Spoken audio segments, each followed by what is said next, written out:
I thought I'd record a video while we have this outside.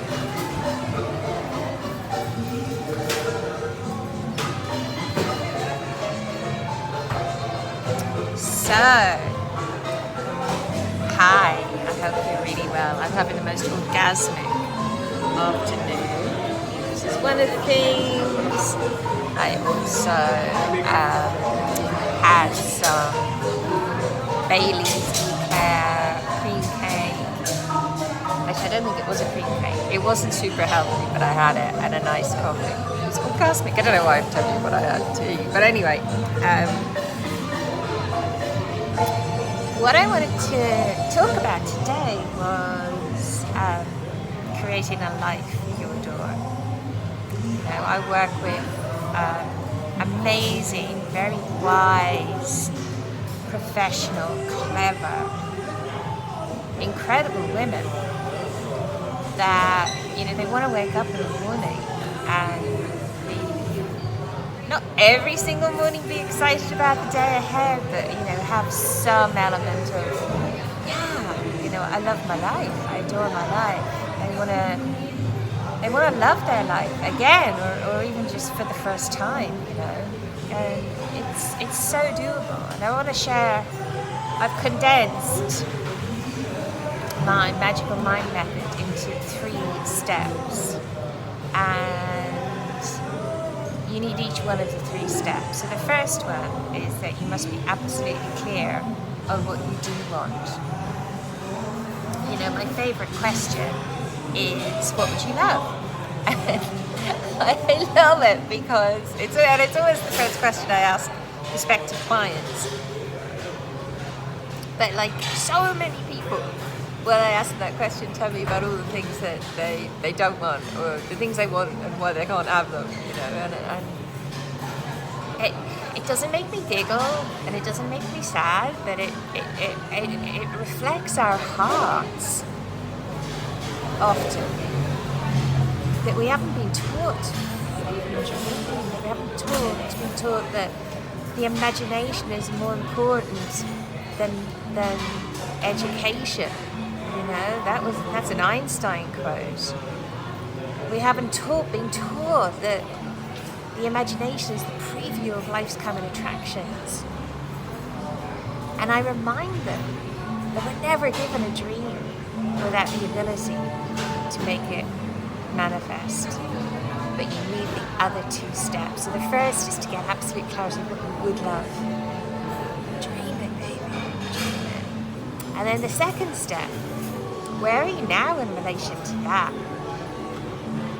You know, I did love the days of The Secret and the Law of Attraction and all that.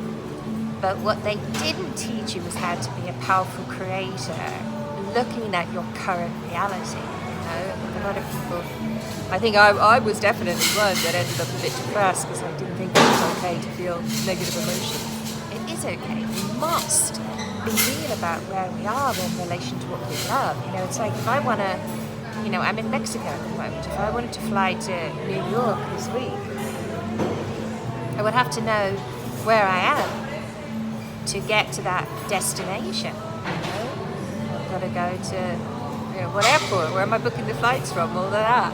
And it's the same with when you're manifesting your dreams. You've got to know where you are. And this is something I teach in detail because it creates tension, which is juicy. You know, very often when people get clarity on their vision and then they kind of come back to reality, it brings up psychological tension, which like freaks them out, and all their doubts come up, and they have to go on another workshop and read another book or do another ayahuasca ceremony to get rid of the doubts, to be perfect, to be good enough, to be worthy of your dreams. You don't. You were born amazing, innately great, a divine, magnificent being, you know. So point, you know, step number 2 is like, where are you now? Where are you now in relation to that? And when you're real about that, when you're real about what you love, keep that dream in your mind, and you're really real about where you are now in relation to that, you you've got creative tension. And that's the juiciest thing in the world. So you don't need to fix yourself. You don't need the therapy. You don't need that workshop. With that being said, resistance can pop up. But thank goodness for neuroscience and epigenetics and all those wonderful things that actually show us that you can actually re-sparkle your brain. You know, you can create new neural pathways. And, you know, I learned some of this from Dr. Joe Dispenza, who I adore. But, like, who's got time to meditate for 1 or 2 hours a day or go on week-long retreats? I know I don't, you know. But this can be done in, like, I was going to say a few seconds, maybe let's say a few minutes. And I'm actually going to do this on a free training. Well, it's not a free training, but the first few people that apply are going to get VIP guest list tickets to come along and experience this incredible re-sparkle your brain method. You know, so that you have created new neural pathways to create what you love.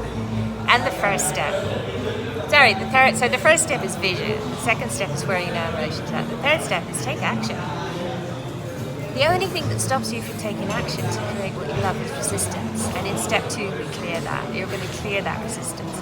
You're not going to work on yourself. Your ego is not getting empowered because you're going to have to go on another workshop or another retreat or whatever. No.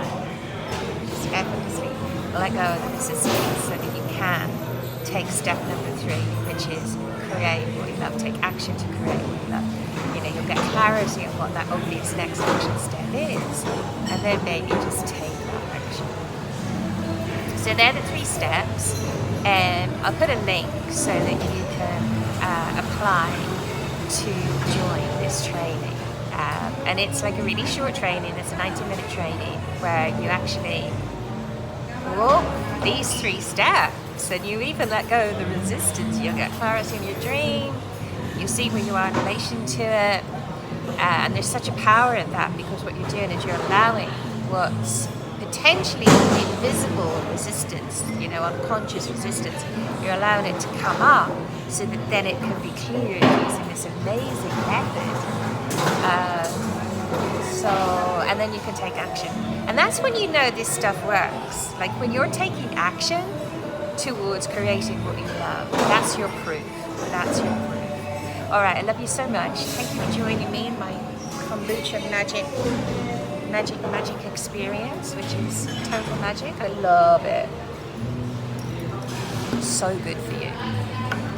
Actually, like, why do I share a little on kombucha or before I leave? I just want to give you a little shot of something, which I love and I've seen.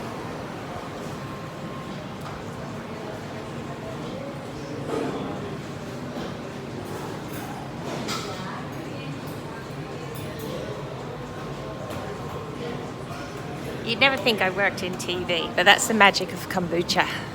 All right, aloha, love you so much. I will see you next time. See you on the training. Bye, baby.